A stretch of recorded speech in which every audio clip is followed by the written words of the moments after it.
Hello everyone, welcome to another episode of the Daily Gwei Refuel, where I recap the latest news in the Ethereum ecosystem. I'm your host, Anthony Sassano, and today's the 22nd of May, 2023. Alright everyone, let's get into it. So kicking off today's episode was a blog post that Vitalik put out today, coined Don't Overload Ethereum's ConsenSys. So this blog post, there are a few different ways to interpret it, but the TLDR, or the way I've interpreted it, is basically Vitalik is putting a call to action out there, or basically a warning out there to anyone building services that take advantage of Ethereum's ConsenSys or Ethereum's validator set. So obviously the large amount of crypto economic security that Ethereum has comes from its validator set. And obviously the apps that would take advantage of these things would be something like restaking, right? Like Eigenlayer and other such things like that. So Vitalik is basically saying in this post, if you do reuse Ethereum's security for your own applications, don't rely on the Ethereum social layer or the Ethereum, network to bail you out if something goes wrong. Now, obviously, there has been a similar thing or something like this that's happened in the past, back in 2016 with the DAO, and Vitalik mentions that in this post, I believe. But that was kind of a one-off thing, right? That hasn't happened since then. As I explained, I think it was last week, we haven't had something like that happen again. Now, let's just put some, more context around this. So, essentially, what could happen in the future is that something like Eigenlayer or a restaking service gets like 20% of the Ethereum network or the Ethereum validators to stake with them. Now, what happens if there's a mass slashing event where a lot of the capital that was that was staking with an Eigenlayer service is slashed by Eigenlayer, not by the Ethereum network, and then all of those validators have to obviously exit the beacon chain in order for Eigenlayer to collect its dues for slashing those validators on the Eigenlayer side of things, not on the Ethereum side. It will take quite a while for that to happen. Obviously, going through the exit queue is not a fast process. But on top of that, I think given that it's like 20% of all Ethereum validators that would potentially be affected by this in this hypothetical scenario, there would be calls for a rollback or a regular state change or some kind of bailout from the Ethereum ConsenSys or Ethereum Layer 1 for these kind of restaking services. Now, I agree with Vitalik that we shouldn't even entertain this idea. The only time that we would ever entertain the idea of a socially coordinated hard fork would be if there's an actual attack on the network itself, whether that be something like a 51% attack or a mass censorship attack, where essentially, we've seen censorship happen on the network, but I'm talking at a really mass scale and a prolonged mass scale. If we're seeing censorship at that attestation level, we've only seen it at the transaction inclusion level. So we should save like that thing it's basically our nuclear option, right? It's the thing of last resort to do a socially coordinated hard fork. And bailouts are not something that we should be doing ever again, really, especially if we want to preserve Ethereum's core properties like credible neutrality. So that's the main thing I took away from Vitalik's post here. But other people had other interpretations of it. I think a lot of people had the interpretation that Vitalik said that Eigenlayer is a bad idea and that we shouldn't pursue restaking. I don't think that's what he said at all, to be honest. I think what he's trying to do is make sure that people understand the risks that are associated with these things. Now, of course, I've talked about this on the review before, and I've talked about how I think that the risks are generally overblown, I think, because what people tend to do, which is totally fair to do this. I do this a lot of the time too. But what people tend to do is they take like the worst case scenarios and then they start reasoning from the worst case when really the worst case scenario is, by very definition, the worst case, right? You shouldn't be using that as justification for something being good or bad, because you can make the worst case scenario for anything, really. You can give a worst case situation or a worst case outcome for literally anything that anyone ever does in life. But it's all about what the percent chance of that happening is. I get when it comes to restaking, when it comes to things with economic incentives, you can actually map it out and get a percentage from that. So, for example, if there is a large economic incentive to do restaking because you're going to get a huge amount more, yield on top of what you're already getting from Ethereum staking or from just vanilla ETH staking, then of course the economic incentive is to go and do that. But even with economic incentives, there's a limit. We've seen time and time again about how even if the rational economic thing or the economically rational thing to do is one thing, people will still do the other thing because to them, they're not thinking the way you are. Even if you are thinking like completely logically and completely rationally, humans aren't rational all the time, right? We do irrational things all the time for various different reasons. There are emotions at play. You know, there are a lot of people who go on about the most rational thing to do with your money to maximize the amount of like yield you can get, maximize the amount of money you can make.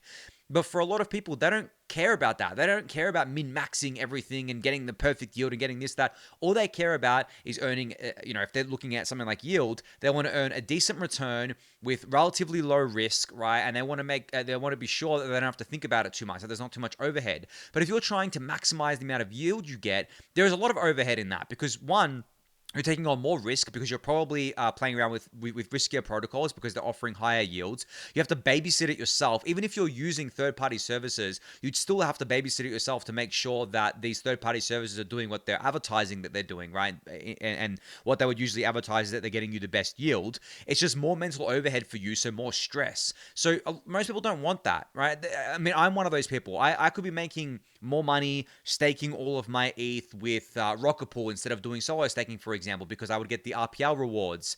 But I don't want to do that because then I'd be worried that something maybe goes wrong with the Rocket Pool smart contracts. And as I said before, I mean, I do have a lot of mini pools. I have 11 mini pools right now, but I'm well aware of that risk. But the reason why I haven't put everything in there is because I'm aware of that risk. I don't want to have to think about it. I don't want that extra mental burden there. And I also don't care about absolutely maxing out the amount of yield that I can get from things. It's just, for me personally, it's just not something that I want to worry about too much. So that's just one example of where thinking about things in a strictly rational sense is not the right way to go about it a lot of the time because humans are, by their very nature, by our very nature, I should say, I'm human as well, irrational a lot of the time, right? And we do things based on emotions. So that, I think, is an aside, but still relevant to Vitalik's overall point in this post, which I forgot to say, I recommend reading it as well so you get extra context around here. But I didn't take it as him saying that restaking was a bad idea or that that reusing Ethereum's economic security is a bad idea. I think he's just setting the tone that if you're going to do these sorts of things, you're going to build products and services using Ethereum security, do not ever rely on the Ethereum ecosystem and community and the consensus side of Ethereum to bail you out just because your thing bugged out or there is a massive kind of amount of ETH that got locked up because your thing bugged out or any such thing like that, right? And I think the same is true for really anything in Ethereum. It doesn't have to do with just restaking. It doesn't have to do with things that just touch Ethereum's consensus. I think that what Vitalik is trying to do is separate Ethereum's consensus layer from its app layer. So essentially the consensus layer is the Ethereum, I guess like the beating heart of Ethereum. It is validators on there securing the network with a bond of 32 ETH and being rewarded for it. And they get obviously newly issued ETH as a reward there. But for the most part, their duties are, I guess like their only real duties, unless you want to add more to it through restaking, is to validate Ethereum's consensus. And there's various different ways to do that, right? Doing attestation, testing to blocks, proposing blocks, doing sync committees, all that sorts of stuff, right? So there's that. But then there's the app layer, which inherently is a lot riskier, right? It is the smart contracts that run on top of Ethereum. They're riskier. They're doing a lot more things. They hold, a lot of ETH in them. They hold a lot of funds in them. So to me, it's the same thing, whether it's restaking, which are a bunch of smart contracts as well, or it's an app like a DeFi app. So let's just say there's a DeFi app that has $10 billion locked and then that gets drained. I wouldn't, and I don't think most people, or pretty much everyone, they wouldn't expect the Ethereum consensus layer to do anything to alter that hack, to bail it out. And we shouldn't expect the same thing, or I guess like people building restaking services and other such things shouldn't expect the same thing if something was to go wrong there. And same with L2s as well. So that is my interpretation of Vitalik's post here. You can obviously give it a read for yourself to see the things that you to see what your interpretation of it is. And I think the most important thing is also how this all feeds back into Ethereum's credible neutrality, because Ethereum has had to work really, really hard, I think, since 2016 to get back that kind of credible neutrality and to get back that trust. But I think that there's a lot of people who never came back to Ethereum because of that. There's the whole people who went to Ethereum Classic. There are a lot of Bitcoiners who are originally interested in Ethereum, and then the DAO kind of thing happened, and they lost interest in Ethereum because of that. But if Ethereum, for example, as a hypothetical scenario again, if the Ethereum ecosystem was to do another bailout here for an app, let's just say that DeFi example, if let's just say it was exploited for 10 billion and the Ethereum community got together and said, okay, well, this is really bad. We feel bad for these people. Let's reverse this. Let's do an irregular state change. That would, in my mind, permanently and irreparably destroy Ethereum's credible neutrality, and I don't think Ethereum would ever be able to get it back. I personally, if there was something like that happening, I personally would very high chance that I'd probably leave Ethereum and go somewhere else. Not that there's anywhere else for me to go. I don't believe any of the other L1 networks out there actually live up to what I want to see from an L1, but I couldn't consciously stay within the Ethereum ecosystem if that was to happen, because that goes against the very fundamental property of Ethereum. It's credible neutrality, it's decentralization, it's settlement assurances. And if that breaks, especially now at this point where Ethereum is so big, then I couldn't consciously stay here and keep supporting a network that did that. Thankfully, I don't think that's ever going to happen. I think the only time that we would see a socially coordinated hard fork is if there was an actual security risk to the Ethereum protocol itself, not just some kind of hack of a smart contract, whether it be an L2 or a DeFi contract or whatever else on the base layer. But if there was something like attestation level censorship happening, where we had to basically do a fork where we wouldn't actually be doing an irregular state change, or we wouldn't actually be doing a rollback or anything like that, we would just be socially slashing the offending validators. But to do a regular state change or rollback, that would require that is like more than the nuclear option. That is like the Death Star option. That is the planet destroyer. That's for sure. That is something that we shouldn't ever use unless it's like, if we don't use this now, Ethereum is gonna die, sort of thing, right? But then even if we were to use it, what are the consequences from that? What happens to Ethereum's credible neutrality? There'll surely be some people who believe that Ethereum's credible neutrality has been compromised by doing that, and they'll leave the Ethereum ecosystem. So that's why, the nuclear option, there's fallout, right? The Death Star option, there's fallout. There's lots of fallout from that. But there are times, or there may be times, it's obviously very low chance, and I'm talking worst case scenarios here again, but there may be times where that is kind of something that needs to be done. But in saying all of that, we don't need to use that, and we shouldn't ever use that for things like a bug on a restaking service, or an L2 wallet contract, bridge, I should say, gets drained, or another contract gets drained. We shouldn't use it for that. That's for sure there. But enough of my rambling here. You can go give this blog post a read to see what your interpretation of this is. But that was generally my interpretation of the post itself. All right, so speaking of, I guess, like Ethereum as a network, Remy Roy here from ETHStaker had a great tweet that I replied to. So his tweet was, the main purpose for an Ethereum validator is to secure the Ethereum protocol. People have to be careful here. Making money is only a secondary result.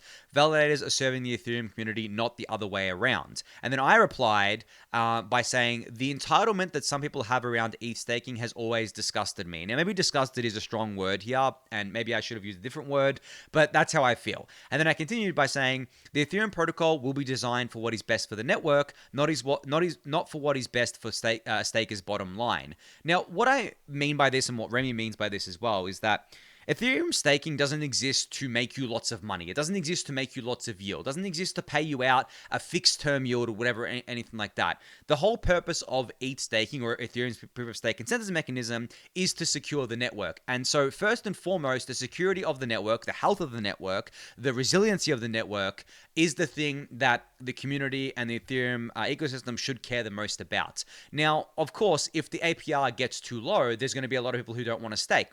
I think a big reason why we're seeing so much ETH staked right now is because the APR is relatively high, right? Especially when you account for execution layer rewards, it can be like 6 to 8% or something like that over the last month, because the fees have been high, right? And that is an amazing yield on your ETH, don't get me wrong. But if the yield was like 2%, then obviously there'd be a lot less people interested in staking their ETH. But the thing about the yield is that the less people who stake, the more yield everyone else gets for staking their ETH. So it does reach an equilibrium. There is a balancing act there. Now, ideally, we want as much ETH staked as possible to secure the network, but there is diminishing returns of that as well, because it depends where that ETH is being staked. If it's being staked in a centralized service, then that is less valuable than someone staking their ETH as a home staker or as a rocket pool, mini pool operator or something like that, right? So there are various different things at play here, but there is a certain entitlement, I believe, among a certain group of stakers who think that they should be able to get paid this, a high APR at all times, and that anything that would compromise that or anything that would reduce that APR is something to be shunned or something to be rejected. And there is one big thing here around MEV, which is the MEV burn proposal. And I've already seen people complain about and say that, MEV burn would mean that we'd lose the MEV lottery that stakers currently get to enjoy. I'm like, okay, yes, but the thing is that most MEV is actually toxic and leads to toxic externalities on the network, such as the censorship that we saw with the relayers, such as sandwich attacks, and such as compromising Ethereum's decentralization. Those sorts of things stem from MEV. So really, if we don't handle MEV, if we don't fix the issue with MEV and eliminate as much of it as possible, the logical conclusion is that the Ethereum network just eats itself alive anyway. And then who cares if you're getting 8% APR if the Ethereum network is just not dead, but is just losing relevance, losing dominance, and people are just migrating away from it. So you have to think about the long-term effects of all these sorts of stuff here. And I just don't think people do sometimes. And also on the MEV lottery front as well, if you're a solo staker, right, and you have, let's just say you have one validator, and you want to get one of those 100 ETH blocks that you see proposed sometimes, it really is a lottery, because the chances of you proposing that block as a single validator, even if you have 10 or 20 validators, the chances of you proposing that block are so small that you would probably be better off playing the lottery, to be honest, right? Because think about it. Even if there was one of those blocks every week, right? And that doesn't happen. It doesn't happen every week. But let's say, for argument's sake, there was one of those blocks every week, right? So you'd have to propose that block, 100 ETH block, and you'd have to be chosen to propose that block out of the, I think there's over 50,000 blocks that get proposed each week, right? And if you've only got one validator, I think your chances of proposing that block would be 0.0005% per week. And as I said, it doesn't happen every week. So if you do it every month, you can divide that by 4. If I'm doing my math correctly here, your chances would probably be 0.00015% or something like that. So is it really worth it to compromise Ethereum's long-term health, security, resiliency because you want to play the MEV lottery? No, I don't think it is. And I think that the MEV burn is a better way to accrue value to you anyway, because logically, a dwindling ETH supply and a supply that is more deflationary and gets burned more and more means that ETH becomes more valuable. So it's actually better because you hold ETH as a staker, so you're accruing value from that rather than trying to win a lottery. So that's the way I view it anyway. But yeah, I just think there's a certain entitlement around the APR, which there really shouldn't be, because as Remy says here, validators are serving the Ethereum community, the Ethereum network, not the other way around. ETH staking does not exist to give you the maximum APR. If you want to do that, there are plenty of other ways to do that within the crypto ecosystem. Obviously various risks associated with it, but definitely don't count on over 5% APR, to be honest, being the norm on ETH staking for very long. I really don't think that's going to last very long. I think there's going to be way more ETH staked. I think that eventually MEV burn or some kind of similar mechanism is going to be implemented in the network, and yields will probably fall 2 to 3% or something like that. And if you're not happy with that, right, as a vanilla staking ETH yield, you can get your ETH and go somewhere else. But the thing is that LSDs and restaking actually change this calculus a lot, because if you're staking your ETH, right, and you have an LSD, whether it's RETH or STETH or whatever else, you can then use that somewhere else to earn even more yield. So maybe you're only earning 2 to 3% from the Ethereum protocol, but maybe you're earning 3 and 4% on top of that somewhere else. Maybe you're lending out your LSTs, or maybe you're using them as collateral and borrowing against it to do leverage staking. Yes, there's more risk, but that's what you get. If you want more APR, you have to take on more risk. So yeah, that's a little bit of a rant, I guess, about staking generally. And I just want to set that expectation that that ETH staking does not exist to give you maximum APR. It exists to secure the network, and it always will exist in that kind of frame. All right, so Ben Edgington has announced that he has put together his definitive account of deposits and withdrawals in his Upgrading Ethereum book. So you can kind of give this a read to see how deposits and withdrawals of ETH stake works, basically. And there are different sections here on the left-hand side. You can see making a deposit, the deposit contract, deposit processing, and withdrawals. So if you were ever interested in learning a lot more about how deposits and withdrawals work on the Beacon chain, you should definitely check out this section of Ben Edgington's Upgrading Ethereum book, which, mind you, is, I guess, like I've mentioned this book before, but it is going to be, it currently is, but he keeps adding chapters over time. But once it's complete, I believe it's going to be the absolute definitive guide to the Ethereum Beacon chain and everything that makes it tick and makes it work and how everything plays in with each other. So I'm very much looking forward to this being completed, because I hope Ben is planning to do a physical version of this book, because I would buy the shit out of that. And I definitely think he deserves to be rewarded for all the work that he's doing here. So I'd love to support him that way as well. But anyway, go check out this part of the book. I'll link it in the YouTube description below for you to do so. All right, so over the weekend, we saw a governance attack on Tornado Cash. So apparently an attacker was able to get themselves a lot of votes to take over Tornado Cash governance, and I think that they redeployed the governance contract or some kind of contract to Ethereum that allowed them to, or will allow them, because there's a 7-day time lock, I believe, to steal a bunch of funds. Now, from my understanding, they are not able to steal funds that exist in the Tornado Cash pools, or at least most of the pools.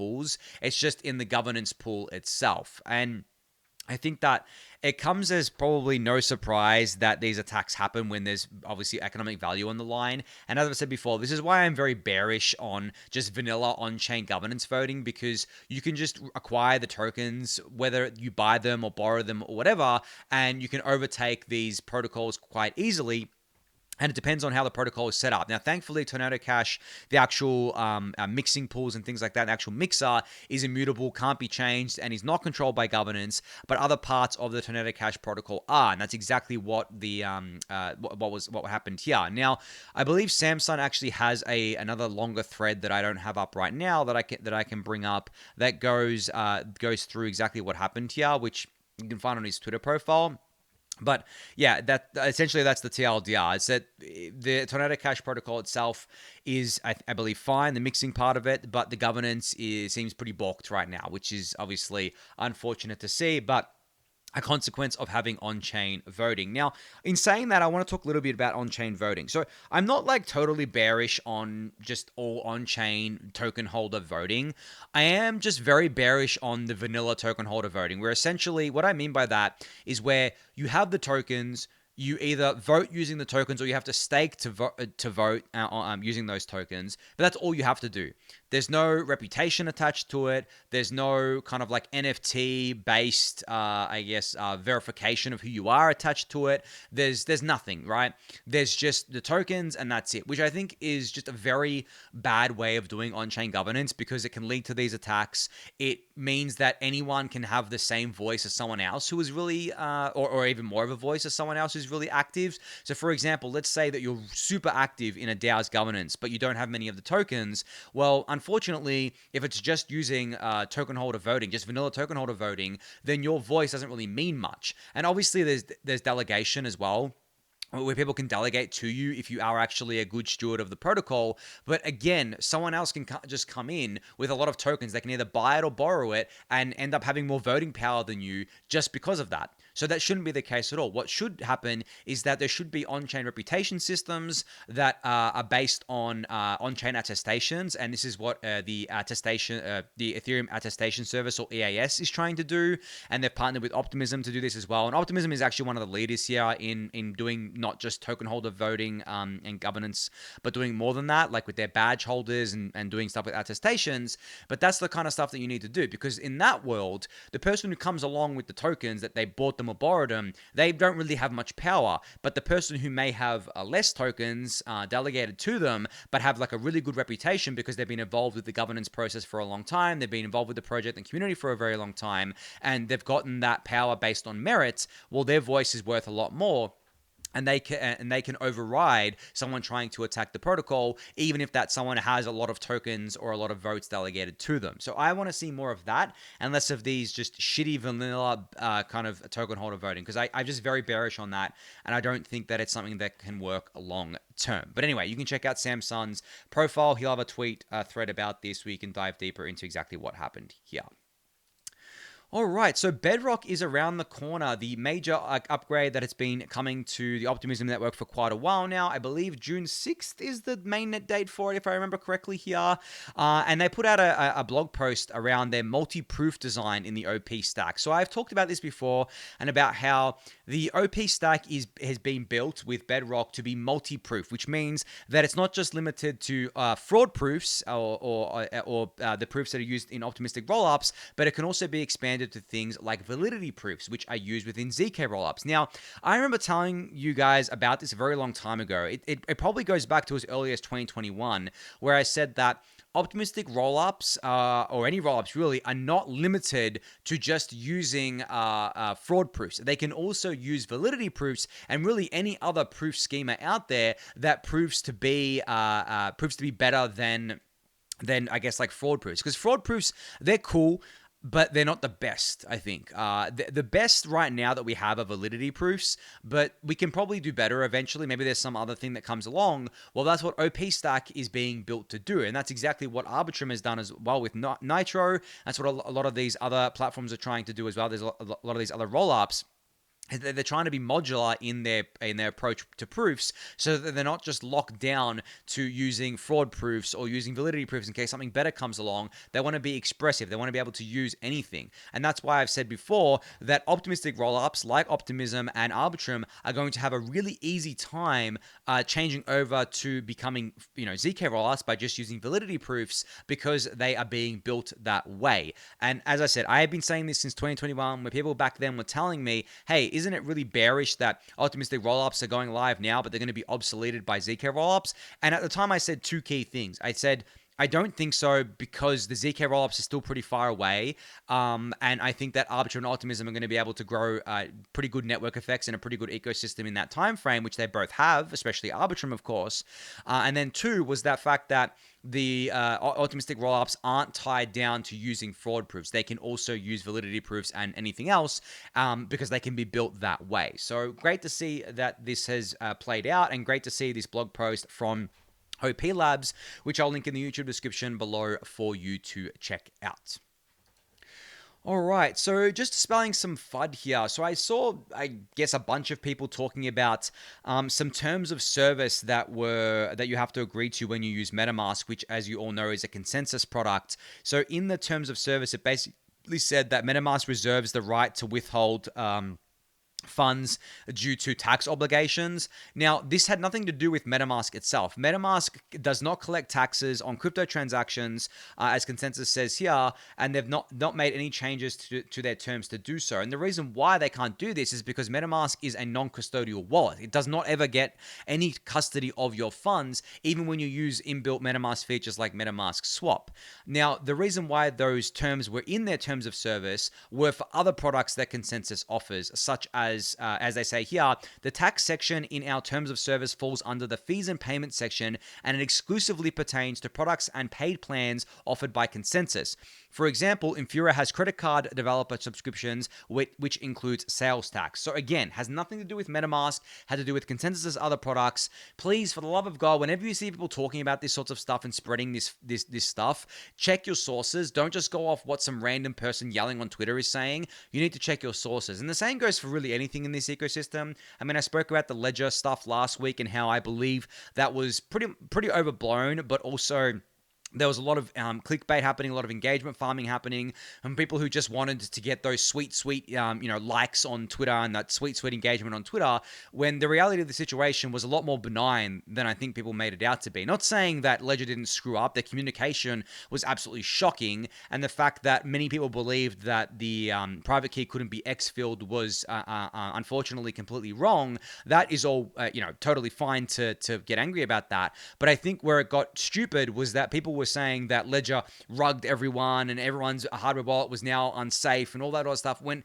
in reality it really wasn't, right? We're not at that point. Maybe at some point it gets to that point because the firmware is closed source. We can't see what's going on. As I said last week, maybe it can eventually get to that point, but so could it with pretty much like everything. And I think that the grand irony is that a lot of people who are complaining about Ledger stuff, I mean, I don't have any definitive proof of this, but I can bet that a lot of those people hold their funds on centralized exchanges anyway, right? And maybe they hold some on a hardware wallet, but I feel like a lot of people would hold their funds on centralized exchanges for various different purposes. I bet a lot of them held their funds on FTX, right? So the outrage that I see about just these things generally on social media, I think 9 times out of 10, most people are just doing it for engagement farming, for those sweet kind of like endorphin fueling social media points. But really, at the end of the day, just always check your sources, because the source and the reality of the situation is often a lot more boring than the talking heads on social media would have you believe. But anyway, you can check out ConsenSys's full thread about this. I'll link it in the YouTube description below.